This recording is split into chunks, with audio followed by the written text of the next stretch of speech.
Next है 7.4. The common difference of an AP is 5 and 10th term is 43.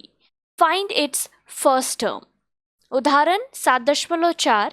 एक AP का सर्वांतर 5 तथा 10वां पद 43 है. इसका प्रथम पद ज्ञात कीजिए. अब देखिए क्या क्या गिवन है क्वेश्चन में, पहले लिख लेते हैं हम लोग. क्या बोला गया है?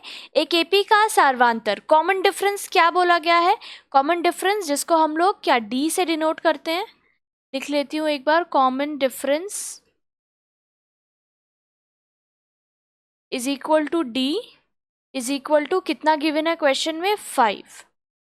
और क्या बोला गया है? 10th term. 10th टर्म को हम लोग कैसे डिनोट करते हैं?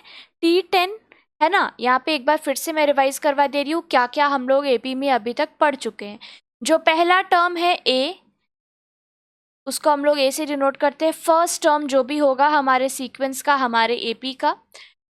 फिर डी होता है हमारा कॉमन डिफरेंस. ठीक है. और क्या फॉर्मूला पढ़े हैं? T N is equal to होता है A plus N minus 1 into D, जहां पर एन क्या है? टर्म है. ठीक है. अगर मान लीजिए बोला जाएगा सेकेंड टर्म. ठीक है. सेकेंड टर्म के बारे में अगर बात किया जाएगा तो हम लोग लिख सकते हैं T2 is equal to A plus, मतलब जहां जहां पर एन है वहां वहां पर हम लोगों को 2 बिठा देना है, बिकॉज एन क्या है? टर्म है. अगर सेकेंड टर्म बोला गया है तो 2 बिठा देंगे. फिर अगर मान लीजिए फोर्थ टर्म बोला गया है तो T4 की तरह इसको डिनोट किया जाएगा. ठीक है. तो यहाँ पर क्या गिवन है? 10th टर्म के बारे में बात किया जा रहा है आपके क्वेश्चन में यहाँ पर अभी. तो यहाँ पर क्या हो जाएगा? T10. 10th टर्म क्या गिवन है कि वो 43 है. और क्या पूछा गया है हमसे क्वेश्चन में? इसका प्रथम पद ज्ञात कीजिए. Find its first term. First term को हम लोग किससे डिनोट करते हैं? ए से डिनोट करते हैं ना. तो first term is equal to A is equal to find out करना है, हम लोगों को पता नहीं है.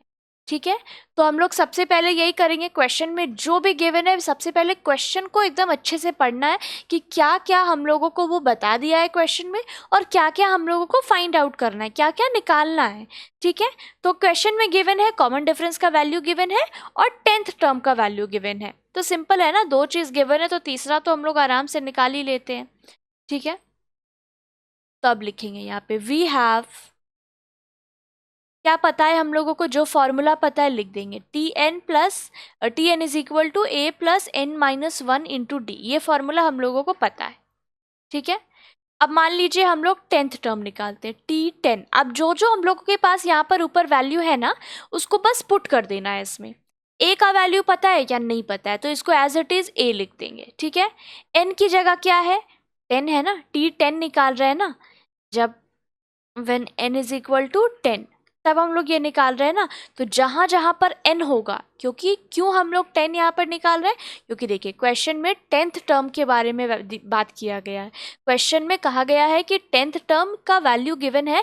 10th term is 43. 10वां पद जो है वो 43 है. 10वां पद क्योंकि क्वेश्चन में गिवन है, इसीलिए हम लोग यहाँ पर n की जगह 10 बिठा रहे हैं. ठीक है. n is equal to 10 put कर रहे हैं.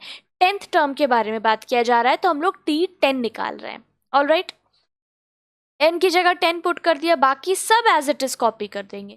डी का वैल्यू देखिए हम लोग को गिवन है क्वेश्चन में. कितना गिवन है? यहाँ पे लिखा है ना हमने 5, तो इंटू 5 लिख देंगे. ठीक है. अब T10 का वैल्यू गिवन है तो T10 की जगह हम लोग क्या पुट कर देंगे? 43 पुट कर देंगे. ए को एज इट इज कॉपी कर लेंगे. प्लस 10 माइनस 1 क्या होता है? 9 होता है ना. 9 इंटू 5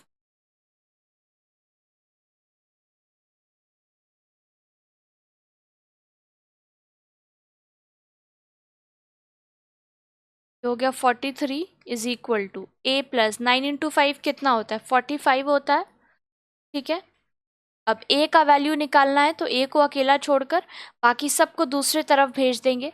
तो यहाँ हो गया 43 और 45 इधर आएगा तो क्या माइनस में आएगा और यहाँ बच गया ए. 43 माइनस 45 कितना हो जाएगा? -2 इज इक्वल टू ए. ए का वैल्यू क्या हो गया, -2। ठीक है, यही पूछा गया था हम लोगों से। फर्स्ट टर्म क्या है, ए की वैल्यू पूछी गई थी ना। क्वेश्चन क्या था, फाइंड इट्स फर्स्ट टर्म, इसका प्रथम पद ज्ञात कीजिए। तो प्रथम पद क्या है, -2, तो लिख देंगे देयरफॉर